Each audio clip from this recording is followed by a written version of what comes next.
Job's second test, Job chapter 2. On another day, the angels came to present themselves before the Lord, and Satan also came with them to present himself before him. And the Lord said to Satan, "Where have you come from?" Satan answered the Lord, "From roaming through the earth and going back and forth in it." Then the Lord said to Satan, "Have you considered my servant Job?" Here you see God talking about Job, how outstanding he is. There is no one on earth like him. He is blameless and upright, a man who fears God and shuns evil, and he still maintains his integrity, though you incited me against him to ruin him without any reason. Skin for skin, Satan replied. A man will give all he has for his own life, but stretch out your hand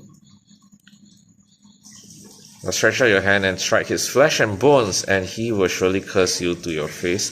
The Lord said to Satan, "Very well, then he is in your hands, but you must spare his life." So again, here Satan asks for permission to God to hurt Job.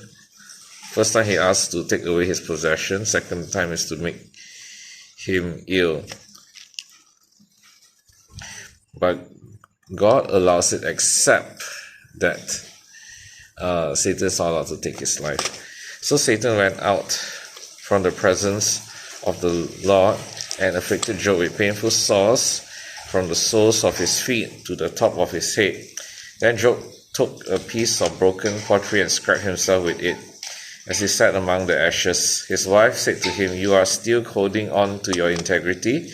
Curse God and die." He replied, "You are talking like a foolish woman. Shall we accept good from God and not trouble?"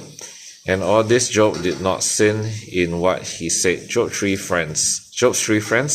Now Job's three friends, Eliphaz and the Temanite, Bildad the Shuhite, and Zophar the Naamathite, heard about all the troubles that had come upon him. They set out from their homes and met together by agreement to go and sympathize with him and comfort him. When they saw him from a distance, they could hardly recognize him. They began to weep aloud, and they tore their robes and sprinkled dust on their heads. Then they sat on the ground with him for 7 days and 7 nights. No one said a word to him, because they saw how great